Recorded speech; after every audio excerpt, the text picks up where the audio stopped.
Hey guys, welcome back to another Titus Diorama and Toy Reviews, and in today's video we are going to be taking a look at the Marvel Kingpin from the Spider-Man Retro Wave. So let's get to it.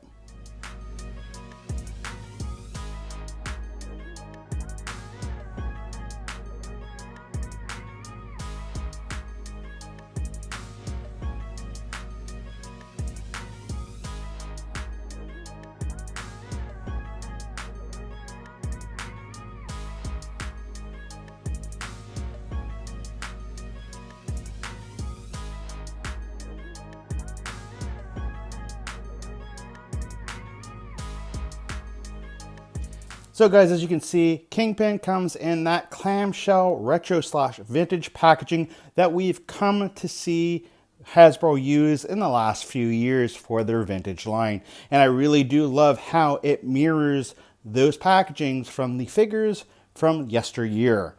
Now, it does allow you to see the figure, any accessories, and of course it has some really nice artwork. The back of the packaging also shows you the figure concept art, or the art that it's from, a small bio, and it shows you the kind of gimmicks that you would have from that particular wave.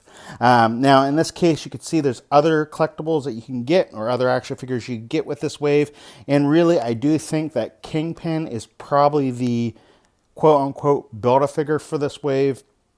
He was a Build-A-Figure from previous waves, but they packaged him single carded this time around. Anyway guys, let's go ahead and get Kingpin out of the packaging. Alright guys, so here is the retro Kingpin out of the packaging. Now, this guy is basically the Build-A-Figure that we got about a year ago, or a little bit more than that. And he's been redesigned slightly and has some different coloration. I believe the previous one was all white. This guy here has the purple pants and the tanned with the blue scarf. He also comes with a couple different head sculpts. You got the beat up one, you have the more grimacing normal one, and of course his cane. And if you purchase the Professor Xavier with the hovercraft, you do get the Shadow King head that does pop onto this particular figure. And of course that comes with a set of glasses you can put over his face as well. Overall guys, I'm really glad to have a Kingpin in my collection. I did want the Kingpin from the Build-A-Figure wave. However, I didn't want all the figures in that particular wave. So I didn't bother going ahead and building this guy. So I'm glad that they re-released them. And this is something I'm starting to notice a bit with Hasbro, is that they're, after a year or two, re-releasing the Build-A-Figure as a single carded. And technically, if you want to think about this, this could be the Build-A-Figure for the Spider-Man Retro Wave. Because if you look at the back of the packaging, it does show all the other characters in this particular wave. So you could class this guy as a Build-A-Figure, even though he is. I am really glad to have him in my collection, and he's going to go great with the rest of my Build-A-Figures.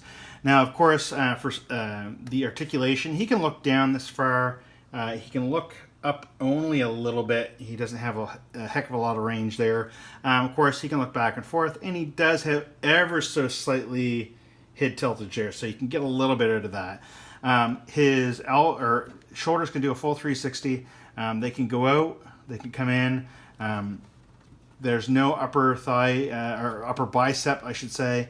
He does have slightly under 90-degree elbow bend.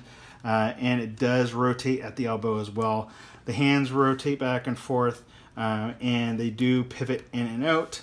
He has a upper abdominal crunch, which is basically just a swivel, and that's where you're getting your hip swivel from. Due to the build of this figure, you can't really bend forward or backwards very much, so you're just going to get that swivel out of there, which is perfectly fine for the build of this particular figure. Now he can kick a little bit forward, not much. He can kick a little bit back, not much. He can do a pretty good stance with the splits. He does have a single joint knee, which gets you a little under 90 degrees. He does have an upper knee swivel. Now his shoes can only go so far forward. due just to the sculpting, so far back due to the sculpting, and he does have just a little bit of ankle pivot. Now, typically when it comes to my Marvel Legends, I do like to have a figure that has a wide range of articulation. But that stated, due to just the sheer shape and bulkiness of this guy, I understand why it doesn't have that articulation. And really, if you're getting this guy, you're getting him to look good on your shelf. And he's going to look damn good on my shelf with my Spider-Man figures. And I'm glad to have another villain in my collection to go against my Spider-Man figures that I have already.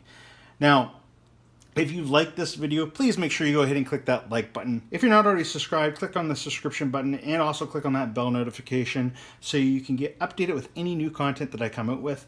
And as always, guys, stay nerdy.